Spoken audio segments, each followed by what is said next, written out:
Bismillahirrahmanirrahim. Assalamualaikum warahmatullahi wabarakatuh. Alhamdulillah wa syukru ala ni'matillah, wassalatu wassalamu ala rasulillah wa ala alihi wa sahbihi wa mawala amma ba'du. Yang terhormat Kiai Haji Munawir Abdul Rahim, pengasuh Pondok Pesantren Miftahul Huda Al-Azhar. Yang terhormat seluruh pengasuh Pondok Pesantren Miftahul Huda Al-Azhar beserta keluarganya. Yang terhormat Ibu Kepala Sekolah Nyonya Hajah Musaidah Abdul Rahim MPDI yang pada kesempatan ini berhalangan hadir. Kemudian yang terhormat Bapak, Ibu guru, rekan-rekan semua yang pada siang hari ini berkenan hadir di sini, saya ucapkan terima kasih banyak. Kemudian marilah kita panjatkan puji syukur kehadirat Allah Subhanahu wa taala karena pada pagi hari ini kita bisa berkumpul dalam acara diseminasi penyebaran pemahaman dan penerapan pengalaman tentang topik budaya positif. Dan kegiatan ini merupakan kegiatan yang harus dilaksanakan pada program pendidikan calon guru penggerak. Nah, saya sendiri perkenalkan, saya Ibu Mayun Payapedi, tentunya rekan-rekan belum kenal ya. Saya alhamdulillah calon guru penggerak angkatan 9 dan saya menginginkan dan menyarankan dan merekomendasikan teman-teman semua untuk daftar menjadi calon guru penggerak di angkatan 11. Siap semuanya? Siap. Harus siap ya. Ya, komit. Oke. Sebelum kita ke materi, saya ingin terlebih dahulu menyampaikan yel-yel kita ya, yel-yel SMP Al-Azhar biar kita tambah semangat ya. Oke. SMP Al-Azhar? SMP Al-Azhar? SMP Al-Azhar? Terima kasih. Tepuk tangan untuk kita semua. Ya. Rekan-rekan semua di sini bisa melihat ya bahwasanya kegiatan yang akan kita laksanakan di sini adalah penyebaran pemahaman dan penerapan pengalaman dengan tema budaya positif.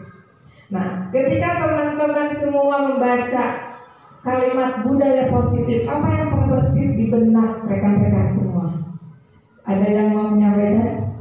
Apa yang terbersit? Coba, Dede. Titin. Ayo, budaya positif adalah ya, apa beda? Betul. Budaya yang baik sesuai dengan budaya timur menurut saya. Masya Allah, luar biasa. Tepuk tangan untuk Bu Ika. Coba yang lainnya, ada yang mau memberikan sedikit gambaran apa yang terbersit di pikiran rekan-rekan semua ketika mendengar kata budaya dan kata positif? Nah, itu merupakan rasa ya, rasa budaya positif. Ayo, ada yang lainnya?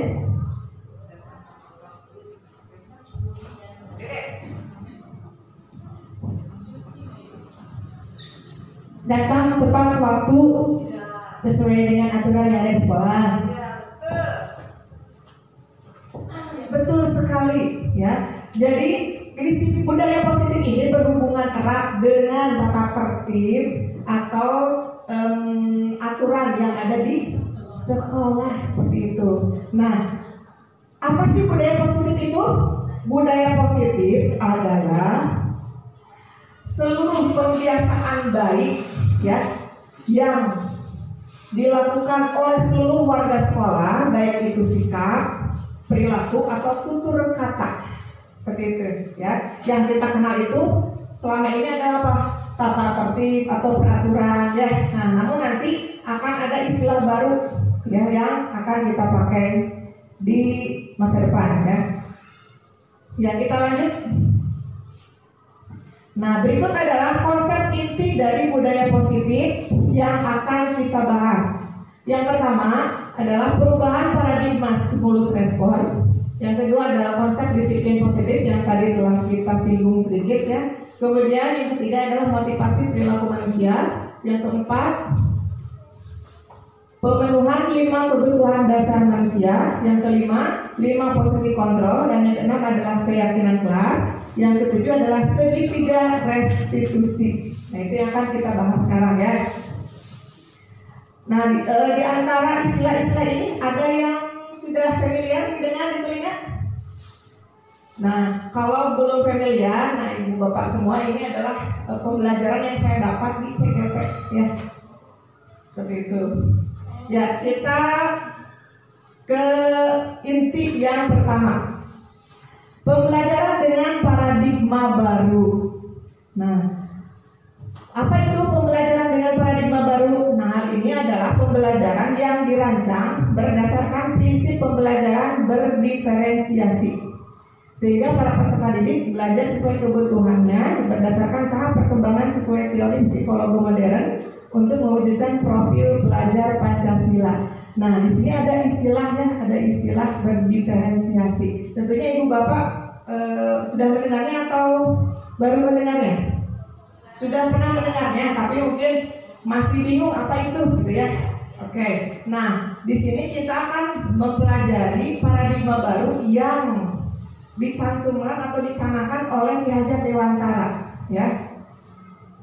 Kita kan baru memulai kurikulum Merdeka pada tahun ini, dan tentu saja itu masih asing di telinga kita ya. Dan kesemua kurikulum itu semuanya mengacu pada filosofi Ki Hajar Dewantara. Nah, di mana pendidikan itu harus menuntun siswa ya sesuai kodrat alam, kemudian sesuai kodrat zaman dan seterusnya. Nah, sekarang saya mau bertanya atau kita sharing aja ya, apa itu pembelajaran yang berdiferensiasi? Diferensiasi itu berasal dari kata different ya, different itu berbeda. Nah, kebetulan di sini sudah saya siapkan ya, apa itu pembelajaran yang berdiferensiasi. Nah, pembelajaran berdiferensiasi itu adalah usaha yang digunakan untuk menyesuaikan proses pembelajaran di kelas untuk memenuhi kebutuhan belajar individu setiap murid. Itu pengertiannya ya. Kemudian pembelajaran berdiferensiasi akan berfokus pada kesiapan belajar murid, minat belajar murid, dan profil belajar murid. Nah, nanti lambat laun kita pun akan memahami ini ya, kalau kita mau belajar. Seperti itu ya Bapak kurikulum. Nah, kemudian ciri-ciri dari pembelajaran yang berdiferensiasi itu bagaimana? Nah, itu ada beberapa ciri-cirinya ya. Yang pertama, tujuan pembelajarannya jelas. Kemudian manajemen kelasnya efektif. Kemudian penilaian dilakukan secara berkelanjutan. Adanya keragaman guru dalam menanggapi atau merespon kebutuhan belajar murid. Kemudian lingkungan belajar harus mampu mengundang murid untuk belajar. Selanjutnya, guru mengajar untuk mencapai kesuksesan. Kemudian setiap orang di dalam kelas akan menyambut dan merasa disambut dengan baik dan saling menghargai. Kemudian guru dan murid berkolaborasi untuk pertumbuhan dan kesuksesan bersama, dan murid itu merasa aman ketika belajar, ya, aman dan nyaman. Ini ciri-ciri dari pembelajaran yang berdiferensiasi. Nah, contohnya seperti apa? Nah, contohnya dalam pembelajaran kita mengelompokkan siswa sesuai dengan kebutuhan siswa, kemudian meminta produk sesuai kemampuan dan minat siswa, kemudian membuat rencana pembelajaran yang mengakomodir semua kebutuhan siswa. Nah, ini disesuaikan nanti dengan materi pembelajaran yang kita ajarkan ya. Nah, seperti itu. Nah, sekarang contoh yang bukan merupakan pembelajaran yang berdiferensiasi. Yang pertama, mengelompokkan siswa berdasarkan kemampuan akademik. Nah, itu tidak tepat ya, karena harus disesuaikan berdasarkan kebutuhan siswa. Kemudian meminta produk sesuai dengan keinginan guru tanpa memperhatikan kemampuan dan minat. Nah, di sini seorang guru yang egois itu artinya apa? Belum menerapkan pembelajaran yang berdiferensiasi. Jadi kayak gini, kamu harus membuat produk sesuai yang saya inginkan, bentuknya harus ini. Nah, itu artinya apa? Belum sesuai ya, belum memenuhi pembelajaran yang berdiferensiasi seperti itu. Kita lanjut lagi yang ini. Nah, pembelajaran dengan paradigma baru itu rekan-rekan semua, kenapa dilakukan? Nah, semuanya itu untuk mewujudkan profil pelajar Pancasila. Ya, nah profil pelajar Pancasila itu ada apa saja sih? Ya, ada apa saja sih? Nah, di sini ada 6 profil pelajar Pancasila. Bagaimana cara kita menghafalkannya agar kita lancar mengucapkan atau menyampaikannya kepada siswa? Nah, ini ada jargon ya. Jargonnya apa? Makan roti manis. Itu harus kita ingat. Jadi bukan makan lepet ya Pak atau bala-bala, tapi makan roti manis ya. Maknya beriman dan bertakwa kepada Tuhan Yang Maha Esa dan berakhlak mulia. Kamnya berkebinekaan global. Roknya gotong royong. T-nya kreatif. Maknya mandiri. Tismisnya bernalar kritis. Seperti itu ya. Jadi sebutkan 6 profil pelajar Pancasila. Gampang. Makan roti manis. Ya semuanya? Mana semangatnya? Terima kasih. Ya, kita lanjut ya. Nah, di sini semuanya berhubungan ya dengan miskonsepsi tentang teori kontrol. Nah, ya, kita lanjut ya. Nah, di sini semuanya berhubungan ya dengan miskonsepsi tentang teori kontrol. Nah, apa hubungannya dengan paradigma tadi? Paradigma kita itu harus dirubah ya, harus dirubah. Yang tadinya kita menganggap bahwa kontrol itu ada pada seorang guru, ya. Nah, padahal apa? Itu semua salah. Jadi ada miskonsepsi atau konsep yang salah tentang teori kontrol. Yang pertama, kita harus merubah bahwa ilusi guru mengontrol murid, ya. Tidak ada namanya guru bisa mengontrol murid. Itu yang sebenarnya. Contohnya gini, ada anak yang datang telat ke sekolah. Lalu kita menyarankan dia atau memberi nasihat kepada murid tersebut untuk datang tepat waktu. Nah, pada esok harinya ternyata dia tepat waktu. Itu bukan berarti kita bisa mengontrol dia, bukan. Tapi apa? Karena apa? Dia sedang mengizinkan dirinya untuk dikontrol. Tetap kontrol itu ada pada diri masing-masing. Nah, untuk keesokan harinya bagaimana? Bisa jadi dia tidak tepat lagi hadir di sekolah. Contoh lain, kita sebagai guru diminta oleh kepala sekolah untuk selalu hadir tepat waktu dan untuk selalu masuk kelas. Tiap hari ibu kepala sekolahnya kontrol. Otomatis kita disiplin dong. Nah, otomatis kita berusaha untuk menunjukkan, nah saya rajin, gitu kan? Nah, tapi ketika ibu kepala sekolahnya tidak hadir, contohnya ada kepentingan, apakah kita masih sama berlaku demikian? Harusnya kita berlaku demikian kalau kita sudah menyadari apa motivasi itu ada dari diri sendiri kan sebenarnya. Nah, seperti itu. Kalau kita sudah memiliki namanya itu motivasi intrinsik, motivasi diri yang datang dari diri sendiri. Kalau kita sudah memiliki itu tanpa ada imbalan, tanpa ada reward, penghargaan apapun, tanpa pantauan, kita akan melakukan dengan sendirinya. Jadi intinya kontrol itu ada pada diri kita sendiri. Kemudian yang nomor 2, ilusi bahwa semua penguatan positif efektif dan bermanfaat. Nah, biasanya kita melakukan penguatan positif kepada anak ya. Nih adik-adikku sekalian, kalau kamu nanti belajar dengan benar, nanti kamu nilainya bagus, gitu kan? Penguatan positif, memberikan motivasi dan lain sebagainya. Nah, tetapi itu tidak cukup efektif. Mungkin efektif pada saat itu, ya. Nah, di waktu atau jangka waktu yang panjang itu kemungkinan bisa jadi tidak efektif. Ya, jadi sebenarnya apa?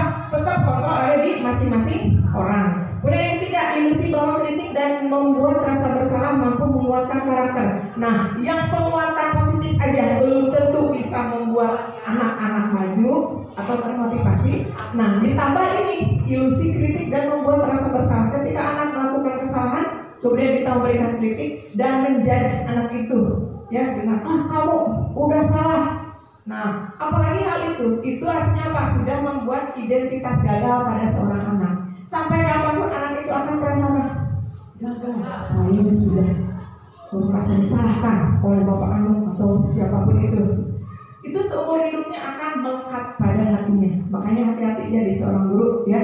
Nah saya pun ini baru menemukan pengetahuan ini dan semoga kita semua bisa menerapkannya di masa yang akan datang ya. Kemudian yang keempat, ilusi bahwa orang dewasa berhak memaksa. Nah kita semua kan berusaha ya. Siapa sih yang tidak ingin murid-murid kita maju, murid-murid kita pintar? Tapi tetap ternyata yang bisa membuat mereka maju, yang bisa membuat mereka berkembang itu kembali lagi ke diri mereka sendiri. Kita hanya segera berusaha seperti itu. Nah, sekarang bagaimana cara mengubah paradigma stimulus respon ke pendekatan teori kontrol? Nah, di sini ada stimulus respon yang biasanya kita selalu lakukan. Kita harus mengubahnya menjadi sebuah teori kontrol. Contohnya, realitas kebutuhan kita sama. Nah, kita ubah sebenarnya realitas kebutuhan kita itu berbeda. Dalam pembelajaran, setiap murid satu dan yang lainnya itu berbeda-beda dalam kebutuhan materi atau kebutuhan apa yang mereka inginkan. Ya, nah saya pun ini baru mempelajarinya, baru tahu oh seperti itu harusnya gitu. Kemudian semua orang melihat hal yang sama.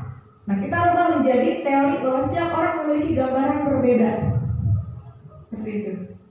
Ya, ketika saya memberikan sebuah benda misalnya, silakan kasih definisi tentang benda ini. Mungkin satu orang dengan yang lainnya akan berbeda dalam menggambarkannya. Nah itu yang saya maksud. Kemudian ketika mencoba mengubah orang agar berpandangan sama dengan kita harus berubahnya dengan kita berusaha memahami pandangan orang lain tentang dunia.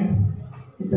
Jadi intinya mengubah paradigma stimulus respon ke pendekatan teori kontrol ini, ternyata kita itu tidak bisa merubah apapun yang kita inginkan, ya.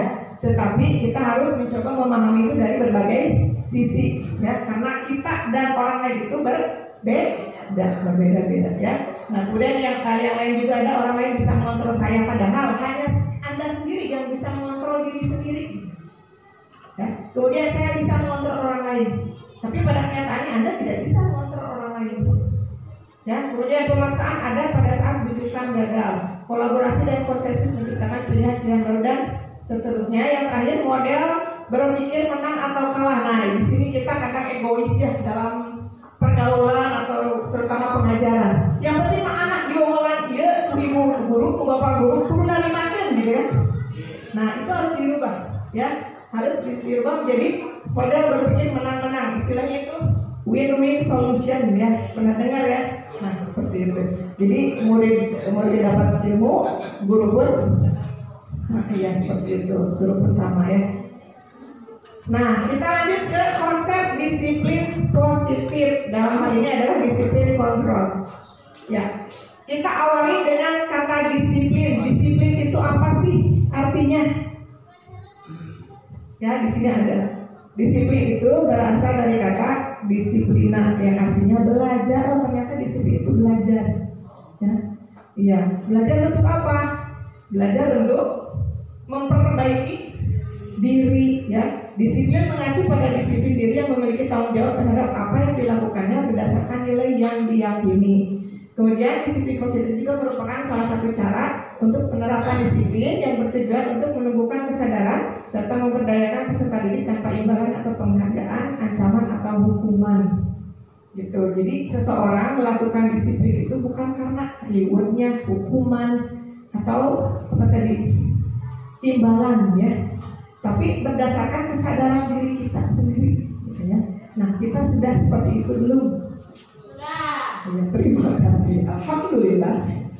Kemudian sebagai pendidik, tujuan kita adalah menciptakan peserta didik yang memiliki disiplin diri sehingga mereka berperilaku mengacu pada nilai kebajikan universal dan memiliki motivasi intrinsik dalam perubahan perilaku ke arah yang lebih baik. Gitu. Nah, sekarang nilai-nilai kebajikan apa yang kita tuju itu? Ya, apa nilai-nilai kebajikan yang harus kita lakukan?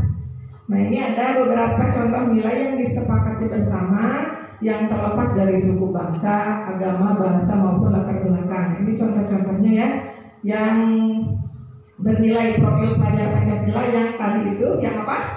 Makan roti manis. Ya, diharapkan kita dan pelajar pun berlaku demikian ya. Kemudian, AIGO Primary Years Program.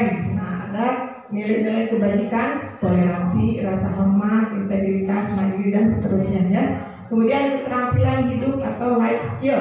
Nah, di sana ada nilai-nilai dapat dipercaya, lurus hati, menjadi pendengar yang aktif, tidak pernah merendahkan orang lain, juga memberikan yang terbaik untuk diri dan orang lainnya. Sekarang kita berlanjut ya, bahwasanya disiplin positif itu akan terbentuk atau akan dilakukan oleh seseorang bila kebutuhan dasar manusianya terpenuhi. Ya, apa itu kebutuhan dasar manusia?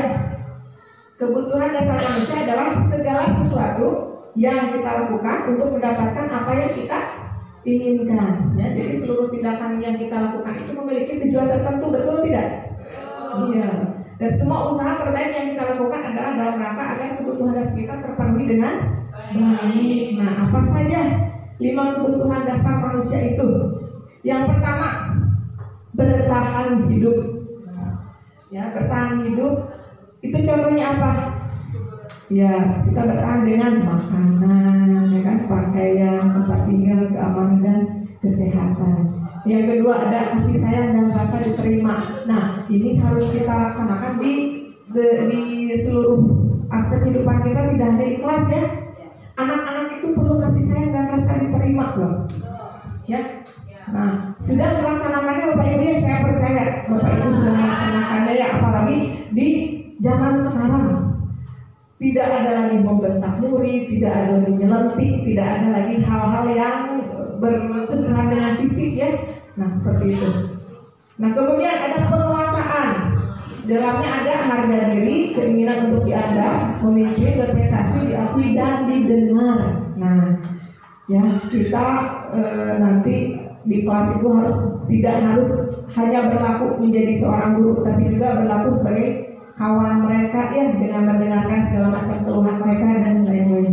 Kemudian kebutuhan yang lainnya adalah kebebasan. Nah, di sini ada apa saja? Ada mandiri, ada memiliki pilihan, kemudian mencoba hal yang baru, mampu mengendalikan arah dirinya dan seterusnya. Yang terakhir adalah kesenangan. Ya, kesenangan ada apa saja? Ada bermain, humor, antusiasme dan tertawa. Nah, biasanya kalau dalam pembelajaran untuk kesenangan ini kita melakukan apa di kelas? Ice breaking ya. Dan ice breaking itu ternyata tidak harus sembarang ya, tidak hanya sembarang ice breaking, tapi harus disesuaikan dengan materi juga ya, harus berkaitan dengan materi. Nah, rekan-rekan semua, bila 5 kebutuhan dasar ini terpenuhi, maka seseorang itu tidak akan berperilaku yang menyimpang. Ya, kalau 5 kebutuhan dasar manusia ini terpenuhi, maka seseorang itu akan berperilaku sesuai dengan norma seperti itu. Ya, nah, jadi kalau ada anak yang melanggar aturan, itu kita jangan dulu menghukum atau menjudge mereka. Ah, kamu salah, jangan. Tapi kita harus menanyakan dulu. Siapa tahu ada kebutuhan dasar mereka yang tidak terpenuhi. Kemudian kita lanjut ke motivasi perilaku manusia. Nah, rekan-rekan semua, ternyata ya motivasi perilaku manusia itu ada 2. Ya, ada motivasi ada motivasi ekstrinsik, ada motivasi intrinsik. Nah, apa itu motivasi ekstrinsik? Nah, itu adalah motivasi yang untuk menghindari ketidaknyamanan atau hukuman. Jadi segala sesuatu yang dilakukan itu tidak ikhlas dari dalam kebutuhan dasar mereka yang tidak terpenuhi. Kemudian kita lanjut ke motivasi perilaku manusia. Nah, rekan-rekan semua, ternyata ya motivasi perilaku manusia itu ada 2. Ya, ada motivasi ada motivasi ekstrinsik, ada motivasi intrinsik. Nah, apa itu motivasi ekstrinsik?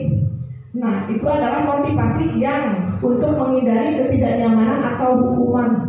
Jadi segala sesuatu yang dilakukan itu tidak ikhlas dari dalam diri hati ya. Tapi karena apa?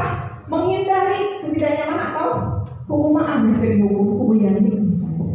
Ada yang banget gimana? Nah, seperti itu. Ya, mau masuk kelas tepat waktu ame dipuji. Nah, itu jangan dilakukan ya. Kemudian yang kedua, untuk mendapatkan imbalan atau penghargaan dari orang lain. Wah, Pak Muhyiddin rajin, pagi-pagi udah masuk ke kelas, padahal muridnya belum ada. Nah, ada maunya nanti tolong foto saya. Itu membutuhkan apa? Ingin dipuji atau apa ya? Pencinta. Nah, itu berarti belum memiliki motivasi intrinsik. Seperti itu. Tapi saya percaya di sini semuanya tidak ada yang seperti itu. Ya, tidak ada. Ya. Nah, untuk selanjutnya ada motivasi intrinsik. Nah, ini yang diharapkan untuk dilakukan oleh setiap orang. Apa itu motivasi intrinsik? Iya, orang yang melakukan sesuatu itu untuk menjadi orang yang mereka inginkan dan menghargai diri sendiri dengan nilai-nilai yang mereka percaya. Iya, barokah, betul ya. Nah, sudahkah kita seperti itu? Nah, dan ini kita harapkan ya tidak hanya untuk diri kita sendiri. Nah, ini kita maksudnya untuk apa? Untuk membuat siswa-siswa kita untuk memiliki ini motivasi intrinsik agar pembelajaran berjalan dengan baik dan capaian pembelajaran yang diharapkan tercapai. Kemudian, nah sekarang kita akan bahas perbedaan antara hukuman, konsekuensi, dan restitusi. Nah, pernahkah rekan-rekan mendengar kata restitusi? Nah, apa itu restitusi? Apa itu hukuman dan konsekuensi? Ada bedanya tidak? Oke. Restitusi apa? Proses menciptakan. Iya, baik. Nah, karena kita bedakan ya antara hukuman, konsekuensi, dan restitusi. Nah, kalau hukuman itu tidak terencana atau tiba-tiba. Nah, artinya kita lebih mengedepankan emosi. Ketika kita mendapati siswa melanggar sesuatu, ya, melanggar aturan, dengan mengandalkan emosi kita akan langsung apa? Spontan memberikan hukuman. Kamu jongkok misalnya, ya. Nah, tutup. Nah, jewer dan lain sebagainya ya. Nah, itu sebenarnya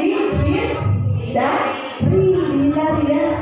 Nah, apa bedanya kalau konsekuensi? Konsekuensi itu biasanya terencana atau disepakati sesuai aturan. Contohnya apa? Nanti akan saya kasih contohnya ini sebagai gambaran aja. Contohnya kalau ada anak yang tidak upacara misalnya, konsekuensinya apa? Bu pembina OSIS biasanya dapat hukuman. Ya, hukumannya berupa apa? Menyanyi Indonesia Raya. Seperti biasanya kita resepsinya hormat bendera 5 menit.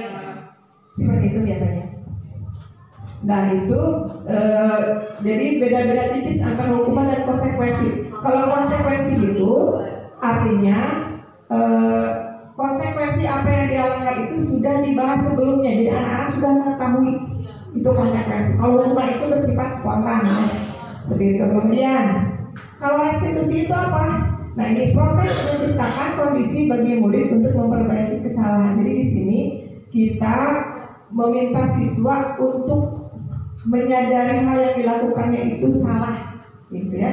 Jadi tidak kita bentak-bentak, tidak kita salahkan, tapi kita kembalikan ke siswanya. Apa yang kamu lakukan itu menurut kamu baik apa enggak? Seperti itu. Ya.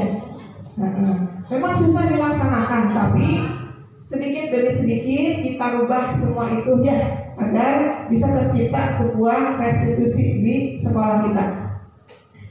Kemudian restitusi itu juga adalah proses kolaboratif yang mengajarkan murid untuk mencari solusi sendiri. Nah, kalau di hukuman dan konsekuensi itu biasanya yang menentukannya gurunya ya.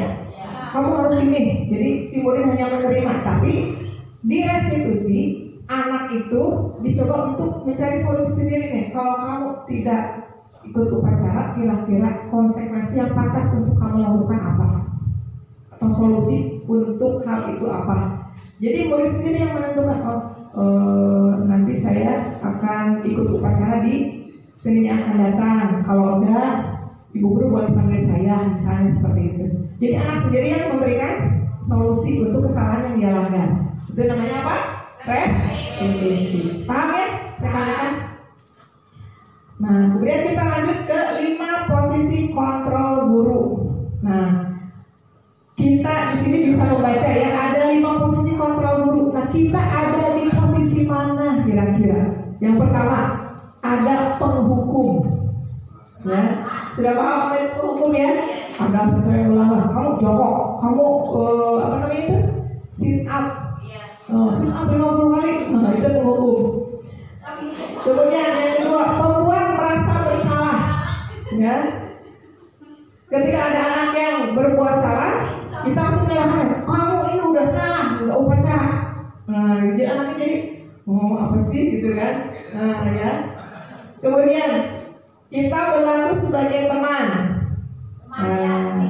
Ya, kira-kira ini baik tidak? Baik. Tergantung situasi. Kemudian ada yang berlaku sebagai pemantau, cukup memantau gitu. Oh iya, pikir tanpa ngomong apapun gitu ya. Iya. Kemudian ada yang berlaku sebagai manajer. Nah, kira-kira dari kelima posisi kontrol guru ini mana yang paling baik? Iya, sebagai manajer. Ya, bagus sekali. Nah, ini ada contohnya ya. Contoh penerapan 5 posisi kontrol guru. Nah, yang sebagai penghukum ini contohnya seperti apa? Kasusnya siswa tidak mengikuti upacara bendera. Seorang guru yang posisinya sebagai penghukum akan seperti apa? Nah, seperti ini. Kamu harus hormat pada bendera selama 1 jam. Kebayang tidak? Ya. Nah, ini contoh dari seorang penghukum. Sekarang posisi yang kedua, pembuat merasa bersalah. Contohnya, berapa kali ibu bapak harus beritahu kamu selalu saja mengecewakan ibu dan bapak. Nah, kalau orang seperti itu kan, kalau diperlakukan seperti itu merasa sangat bersalah, gitu ya, sakit sekali rasanya. Nah, kemudian contoh penerapan selanjutnya, posisi sebagai teman. Ayo dong, ikuti aturan sekolah. Tolong bantu ibu bapak yang sekali ini saja. Ya sudah, gak apa-apa lah. Lain kali jangan sampai berubah seperti ini lagi ya. Nah, kira-kira itu akan dihargai oleh murid tidak? Tidak, ya. Akan disepele. Oh, aku udah diapa-apain ini kok.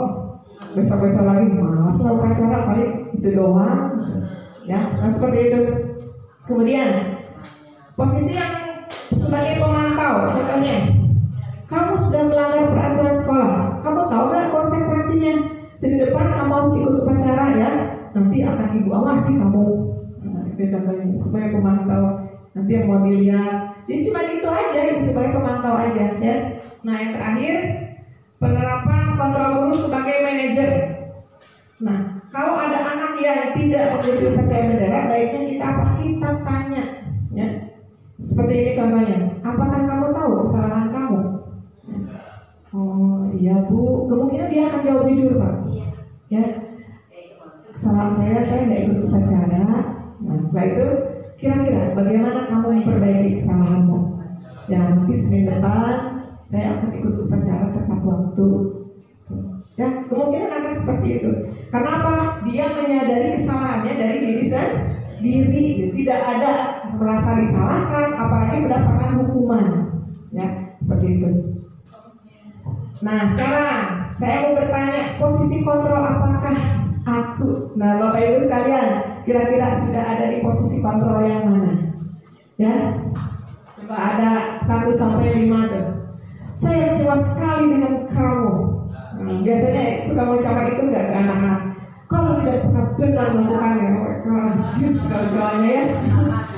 Terus apa rencana untuk menyelesaikan masalah ini? Kayaknya jarang dilakuin ya. Jarang-jarang. Ayolah lakukan Bapak Ibu ya. Kamu tidak pernah mendapat nilai jika tidak mengerjakan tugas. Nah, ternyata ya posisi kontrol kita itu jangan dijawab ya, ada dalam diri kita sendiri. Ya, seperti itulah kita. Nah, untuk kedepannya kita harus memposisikan diri sebagai apa? Manajer. Ya, nah sekarang ilmunya sudah tahu ya rekan-rekan semua. Nah, iya. Sekarang kita lanjut ke keyakinan kelas ya. Nah, untuk membuat peserta didik kita berdisiplin ya, menerapkan disiplin positif itu berhubungan erat dengan pembentukan keyakinan kelas atau yang cakupan lebih besarnya adalah keyakinan sekolah. Nah, di sini ada pertanyaan, kok kenapa keyakinan kelas? Kenapa bukan peraturan kelas? Ada yang tahu bedanya keyakinan dengan peraturan? Iya, betul Pak Halil ya. Iya. Keyakinan itu artinya apa? Sesuatu yang berasal dari kesadaran diri sendiri, sesuatu yang kita yakini, yang harus kita lakukan itu apa? Beda dengan peraturan. Kalau peraturan itu lebih ke sepihak, yang menentukan, yang membuat itu adalah pihak-pihak tertentu. Contoh, tata tertib siswa-siswi SMP Al-Hajar. Nah, itu cocok disebut tata tertib, ya. Karena apa? Yang membuatnya itu rapat wali kelas atau rapat kepala sekolah dengan guru-guru, ya. Nah, tapi kalau keyakinan kelas itu harus dibentuk oleh seluruh siswa yang ada di kelas, gitu. Ya. Nah, kebetulan saya sudah melakukannya ya bersama kelas yang saya ampuh. Nah, pembentukan keyakinan kelas itu yang seperti apa? Yang pertama bersifat abstrak, yang kedua berupa pernyataan universal, yang ketiga dibuat dalam pernyataan positif. Jadi tidak ada kata jangan, tidak boleh atau dilarang, itu jangan ya. Semuanya harus memakai kalimat positif. Kemudian sedikit saja agar mudah diingat, jadi jangan banyak-banyak kayak itu kebanyakan. Ya, cukup 6 sampai 7 ya. Kemudian sesuai dengan kondisi kelas dan sekolah sehingga mudah diterapkan. Yang terakhir, semua warga sekolah atau warga kelas dilibatkan saat membuat keyakinan kelas. Jadi dilibatkan untuk nanti disepakati bersama, ya. Nah, ini contohnya ya. Keyakinan kelas 7P yang diwakilasi oleh saya. Yang pertama, bekerja sama menjaga kebersihan kelas. Nah, ini hasil dari anak-anak ya, anak-anak yang membuat sendiri. Kemudian yang kedua, menjaga dan meletakkan barang sesuai tempatnya. Yang ketiga, mengerjakan tugas tepat waktu. Yang keempat, saling peduli, menghargai dan membantu satu sama lain. Yang terakhir, kelima, tepat waktu dan aktif di kelas. Nah, itu keyakinan kelas di kelas 7 prestasi. Seperti itu. Nah, sekarang kita lanjut ke yang selanjutnya ya. Segitiga restitusi tadi sudah kita bahas ya, sudah kita singgung sebelumnya. Apa itu segitiga restitusi? Segitiga restitusi adalah suatu proses dialog yang dijalankan oleh guru agar dapat menghasilkan murid yang mandiri dan bertanggung jawab. Nah, namanya juga segitiga, berarti ada 3 bentuk ya. Yang pertama itu ada menstabilkan identitas, yang kedua menanyakan keyakinan, dan yang ketiga validasi tindakan yang salah. Nah, ini dilakukan untuk apa? Dilakukan untuk menghadapi siswa-siswa yang melanggar aturan. Ya, nah ini ada contoh-contoh ya dalam menstabilkan identitas. Apa itu menstabilkan identitas? Berdasarkan prinsip membuat kesalahan adalah bagian dari proses pembelajaran. Ya, jadi kita membuat kesalahan yang siswa buat itu bukan menjadi sebuah kesalahan tapi pembelajaran. Contohnya seperti ini. Berbuat salah itu wajar, nak. Ibu juga pernah melakukannya. Tidak ada manusia yang sempurna. Kemudian ibu bapak tidak mau mencari siapa yang salah, tapi ibu bapak juga ingin mencari solusi dari permasalahan ini. Kemudian kamu berhak merasa begitu dan lain sebagainya. Jadi kita menghadapi kesalahan yang anak-anak buat itu dengan pendekatan pribadi, ya, dengan menanyakan pertanyaan yang seperti ini. Kemudian validasi tindakan yang salah. Berdasarkan prinsip setiap perilaku berupaya memenuhi suatu kebutuhan tertentu. Nah, contohnya, Kamu pasti punya alasan mengapa melakukan hal itu. Kayak seperti tadi ya, kasus yang saya kasih, anak yang tidak mengikuti upacara ya. Nah, kita berikan pertanyaan-pertanyaan seperti ini. Jadi jangan menyalahkan mereka secara langsung. Kemudian ada pertanyaan lain, padahal kamu bisa melakukan yang lebih buruk dari ini ya. Nggak upacara, yang lebih buruk lagi tidak masuk kelas, gitu kan? Kemudian kamu patut bangga karena telah melindungi sesuatu yang penting buatmu dan seterusnya ya. Nah, kemudian yang terakhir ada menanyakan keyakinan. Apa ini? Menanyakan keyakinan ini berdasar prinsip teori kontrol bahwa pada dasarnya kita termotivasi secara intrinsik. Nah, di sini kita meminta anak untuk memberikan solusi terhadap apa kesalahan yang mereka perbuat. Contohnya, apa keyakinan kelas kita? Nah, tadi misalkan ada anak yang tidak menaruh barang pada tempatnya, misalnya ya. Nah, dia melakukan kesalahan itu. Kita tanya, apa keyakinan kelas kita? Kita harus menaruh barang pada tempatnya, gitu kan? Jadi anak-anak sadar, sudah sesuai belum dengan keyakinan kelas kita? Tidak, seperti itu kan? Kemudian nilai apa yang telah disepakati bersama? Seperti apa gambaran sebuah kelas yang ideal menurut kamu? Terus kamu ingin menjadi orang yang seperti apa? Jadi kita menanyakan keyakinan pada anak, apakah yang mereka lakukan itu sudah benar atau tidak, gitu. Nah, sekarang ada contoh penerapan segitiga restitusi yang telah saya lakukannya bersama Meli, dan ini kebetulan videonya tidak bisa diputar, kayak di jeda ya, yang nanti di jeda.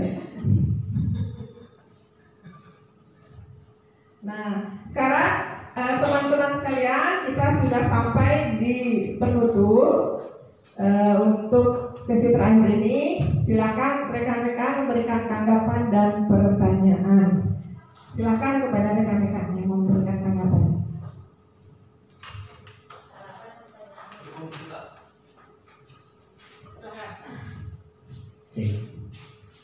Terima kasih kepada Ibu calon guru penggerak yang sudah memaparkan begitu banyak pengetahuan baru buat kita.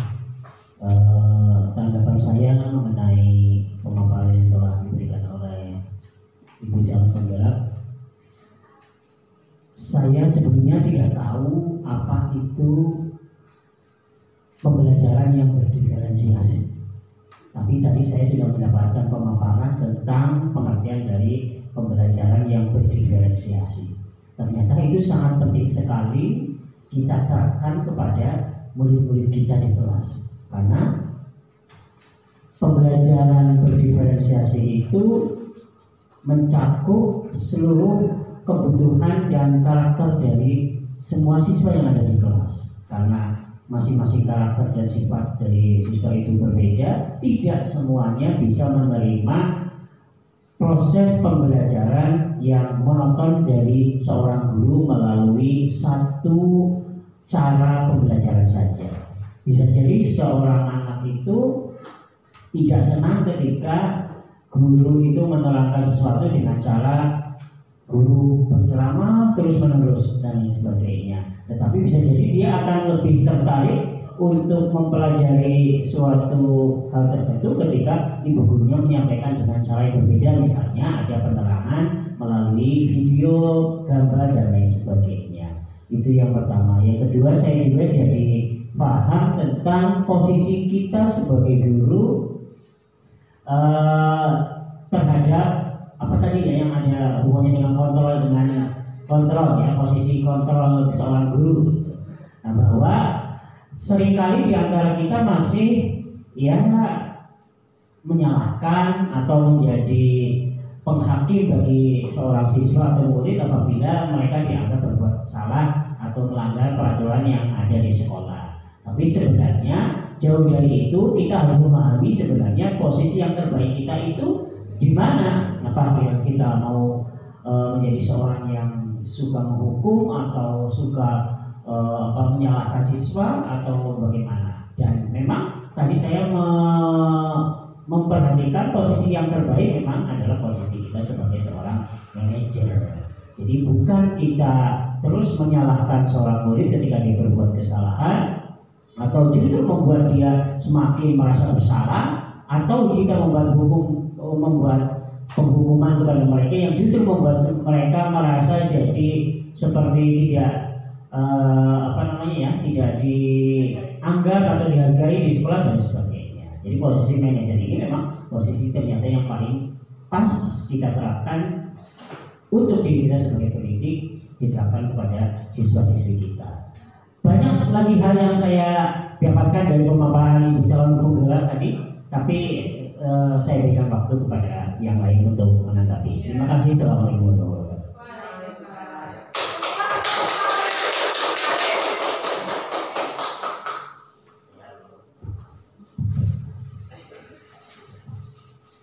Bismillahirrahmanirrahim. Assalamualaikum warahmatullahi wabarakatuh. Selamat kepada Ibu Maya Effendi, calon CGP, calon guru penggerak angkatan yang ke-9. Terus maju, terus membimbing kami agar kami menjadi orang yang tahu tentang pembelajaran kurikulum merdeka. Yang pertama. Nah, pembelajaran merdeka ini kalau dibilang ya sudah 2 tahun ini baru saya belajar, baru tahun ini menerapkan kurikulum merdeka. Yang selanjutnya yang berhubungan dengan ada pembelajaran itu namanya ada yang positif, kontrol, tergantung pada kita semuanya. Kembalikan pada guru. Guru itu menjadi guru yang lebih baik untuk mendidik anak, jangan sampai guru itu menjadi guru yang menjadi musuh dari anak. Ya, itu maksud saya sih. Yang keduanya, kalau memang ada siswa yang melewati batas, yang lebih baik diajak ngobrol. Kalau ini akan kembalikan ataupun modis ini harus berbuat yang lebih baik daripada teman-teman yang dari kalian. Selanjutnya, karena pembelajaran kurikulum merdeka saya sepak dari awal sampai akhir sangat luar biasa. Saya yakin tergantung pada gurunya itu sendiri lah. Tergantung pada gurunya untuk mendidik anak menjadi yang bergerak itu yang guru bergerak, siswa juga bergerak. Tentunya guru itu membimbing kepada menjadi siswa yang kreatif, untuk menjadi siswa yang benar-benar siswa yang menjadi menjadi siswa yang berpikir positif. Nah, ya, itu berpositif. Yang tentunya dengan positif itu tetap ada kontrol dari seorang guru, jangan sampai itu lepas saja. Dan juga siswa pun juga kontrol kepada guru saling. Ya, tadi ada manajer, ada temannya, manajernya, teman juga ya. Ada 2. Yang pertama manajer, yang kedua teman. Kalau kita manajer harus pimpinan saja tidak bisa menjadi teman, yang kita berarti paling hebat. Tidak, tapi tetap juga ada seorang teman pada siswa. Kenapa? Ya teman, ya seorang pimpinan. Pakaiannya buruk ya manajer, kalau tidak pakaiannya biasa ya teman di masyarakat. Tapi tidak ada batasan. Jangan sampai dengan kejadian yang tidak diinginkan oleh kita semuanya. Alhamdulillah tadi. Makanya kita bersama-sama yuk kita sebagai guru yang baik harus menjadi contoh pada siswa kita, menjadi guru yang teladan baik di kelas maupun di luar kelas, baik di rumah maupun di sekolahan, dan juga menjadi contoh kepada siswa. Yang pertama. Yang selanjutnya kita belajar itu kita disiplin bareng-bareng.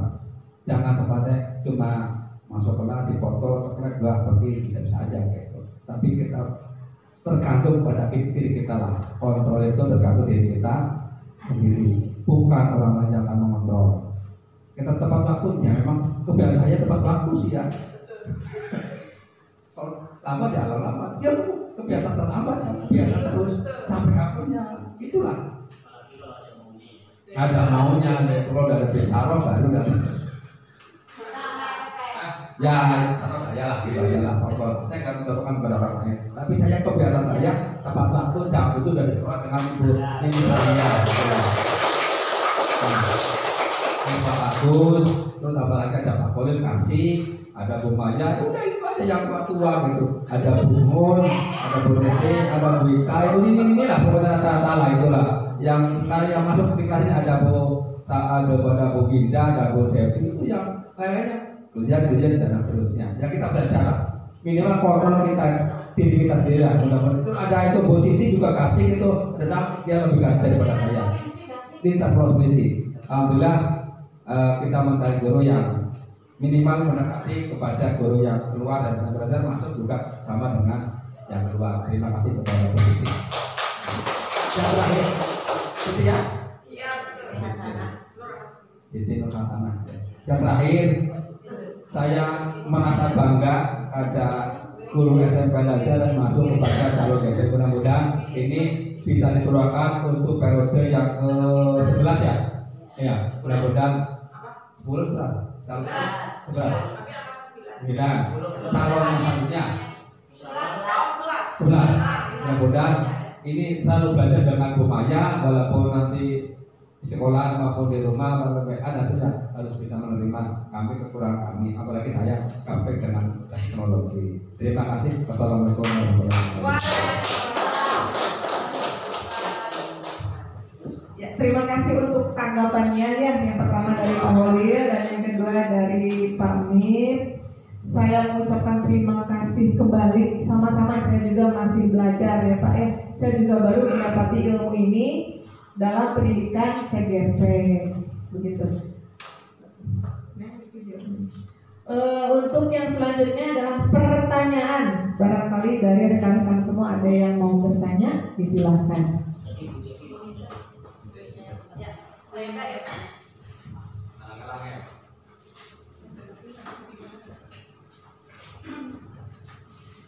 Assalamualaikum warahmatullahi wabarakatuh. Terima kasih atas waktunya Bu CGP, Ibu Maya Ulfah Effendi MPD yang sudah membahas tadi tentang budaya positif di sekolah ya Bu ya. Banyak sekali informasi. Warahmatullahi wabarakatuh. Terima kasih atas waktunya. Langsung saja ke pertanyaannya. Di awal tadi seperti yang sudah dipaparkan oleh Ibu Maya Ulfa Effendi bahwa Ibu menyebutkan ya bahwa kita harus mengetahui kebutuhan belajar siswa. Seperti itu. Pertanyaannya, bagaimana cara mengidentifikasi kebutuhan siswa tersebut agar kita bisa mengajar dengan maksimal? Seperti itu. Mohon penjelasannya kepada Ibu calon guru penggerak Ibu Maya Ulfa Effendi. Terima kasih. Baik, terima kasih atas pertanyaannya Bu Winda Iswanti SPD, tepuk tangan. Ya, yang ditanyakan oleh Bu Winda itu bagaimana cara kita mengidentifikasi kebutuhan siswa agar pembelajaran berdiferensiasi tercapai gitu ya. Nah, agar pembelajaran berdiferensiasi bisa dilakukan. Jadi begini, sebelum kita melakukan pembelajaran berdiferensiasi, kita itu harus menyiapkan diri dulu, ya, menyiapkan RPP, menyiapkan materi, kemudian menyiapkan apa sih kebutuhan siswa itu. Nah, bagaimana cara mengidentifikasinya? Yang pertama, kita harus melihat rapot sebelumnya, ya. Jadi kita melihat hasil rapot anak itu seperti apa. Kita lihat, oh ini hasilnya bagus, atau mungkin ini biasa-biasa aja nih pencapaiannya. Itu pertama. Yang kedua, komunikasikan dengan wali kelas. Kita bisa bertanya kepada wali kelas yang sebelumnya. Ini anak ini seperti apa sih? Ya, itu yang kedua. Kemudian yang ketiga, memperhatikan perilaku siswa. Setiap kita bertemu di kelas, kita perhatikan, ini anak ini perilakunya kok kalau diskusi diam aja, nggak pernah aktif. Nah, itu bisa menjadi identifikasi ya, untuk jadikan apa? Bahan kita memenuhi kebutuhan dia. Oh ternyata dia kurang nih, gitu. Ya. Kemudian yang selanjutnya, kita bisa melakukan asesmen awal. Contohnya kita memberikan pretest sebelum pembelajaran dilakukan, ya, iya. Jadi misal saya akan memberikan materi tentang greeting card, saya bikin soal dulu 5, jangan banyak-banyak, kasihin ke anak sebagai prioritas. Oh si Anu mah ternyata udah cukup menguasai ini. Kalau si B lumayan, kalau yang si C, kalau ini ngeblank pisang dari 5 soal gak ada satupun yang betul. Nah dari situ kita bisa mengidentifikasi kebutuhan siswa tersebut. Ya. Kemudian untuk selanjutnya kita bisa menggunakan berbagai bentuk asesmen formal, contohnya ulangan harian, itu kan formalnya. Kemudian PAS, PATTS, kemudian PAS, yang terakhir PAT, seperti itu. Kemudian yang selanjutnya cara mengidentifikasi kebutuhan siswa dengan cara melakukan refleksi di setiap akhir pembelajaran. Ya, nah ini penting untuk kita semua, ibu-ibu, bapak-bapaknya. Refleksi itu bisa dilakukan dengan 3P, contohnya peristiwa. Kita menanyakan, tadi kalian belajar apa? Gitu, ditanya. Ya, nah kita bisa menggunakan sticky note yang warna-warni itu. Anak-anak dikasih sticky note satu-satu. Peristiwa, kalian sudah belajar apa? Ditulis. Kemudian yang kedua, pengetahuan apa yang sudah kalian dapatkan? Ditulis. Kemudian yang terakhir, penerapan. Nanti di waktu yang akan datang kalian mau ngapain dengan apa yang telah kalian ketahui? Nah itu refleksi. Kemudian ada yang lebih penting lagi, refleksi kita sebagai guru. Kita menanyakan kepada siswa, tadi pembelajaran sama ibu gimana? Menyenangkan atau tidak? Apa yang kurang? Nah kita harus terbuka sampai segitunya, sampai seterbuka itu biar pembelajaran tercapai dengan baik. Seperti itu mungkin yang tidak puas ya? Semoga tidak puas. Dan apa? Semoga terus penasaran ya, rekan-rekan semua mencari dan menggali pengetahuan yang lebih lain. Ya, baik. Ada lagi yang lain? Cukup ya? Terima kasih kepada Bu Indah yang sudah memberikan pertanyaan. Semoga tadi jawabannya tidak memuaskan ya. Nah, karena kalau tidak memuaskan berarti nanti akan menggali lagi dan mencari lagi pengetahuan yang lebih banyak. Oke. Sekarang alhamdulillah kita telah tiba di penghujung acara dan sebagai penutup ini ada kata-kata yang ingin saya sampaikan. Dalam penerapan program disiplin positif, hendaknya guru memiliki standar kepribadian, profesional dan sosial yang baik, di mana guru mampu merefleksikan dirinya dalam posisi kontrol saat ini, itu bagaimana perjalanan dirinya sebagai among atau manajer yang menuntun murid-muridnya menjadi insan yang mandiri, merdeka dan bertanggung jawab. Gitu. Terima kasih rekan-rekan semua. SMP Al-Azhar. SMP Al-Azhar. SMP Al-Azhar. Terima kasih.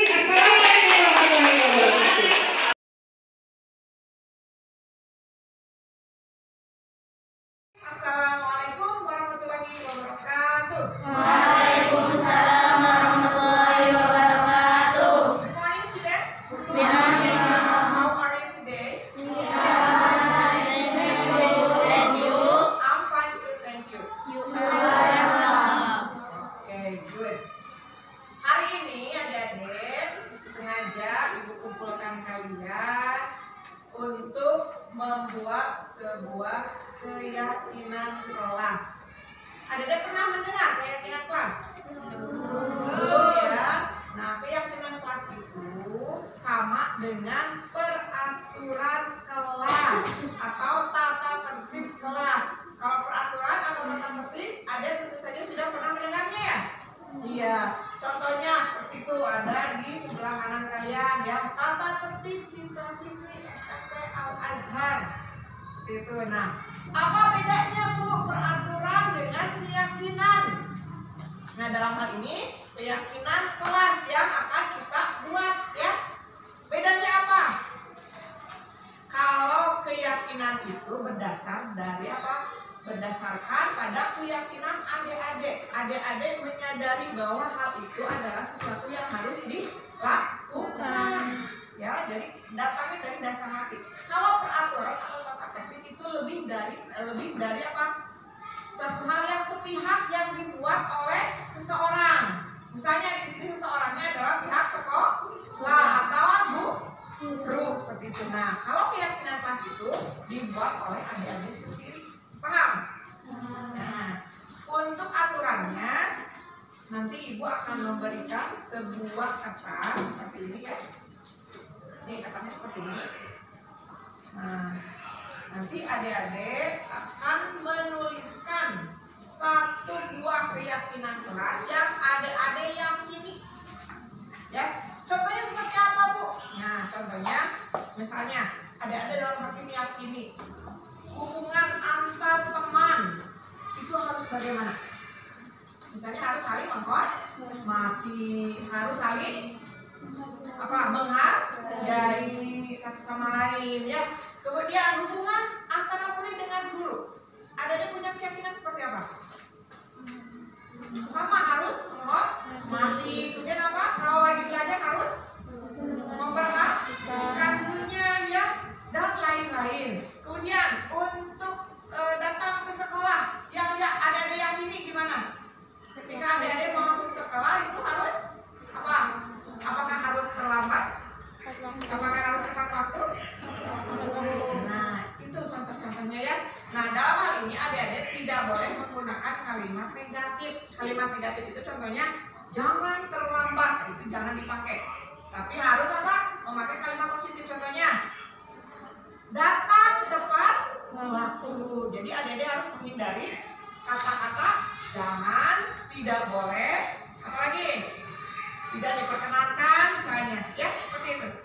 Sudah paham?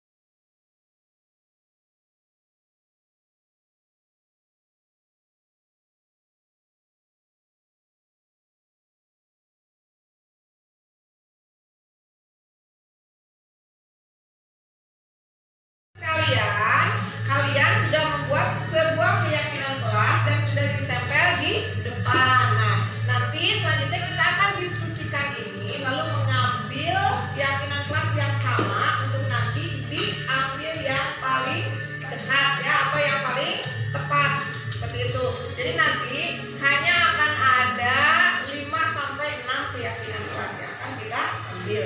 Paham, ya?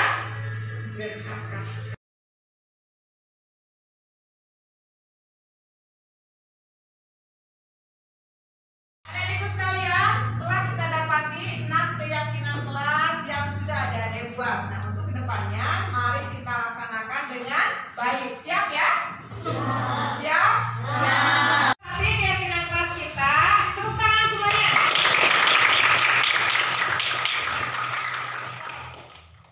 Terima kasih. Assalamualaikum warahmatullahi wabarakatuh. Waalaikumsalam warahmatullahi wabarakatuh.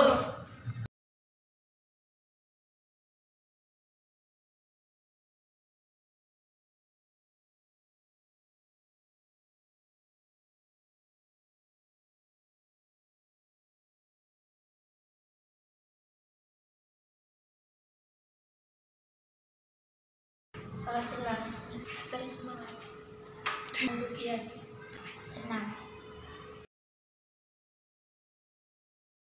karena membuat kita menjadi bertanggung jawab, bisa membuat kita jadi orang yang lebih baik, karena bisa jadi orang yang konsisten dalam kebaikan, karena bisa membuat saya disiplin. Assalamualaikum warahmatullahi wabarakatuh.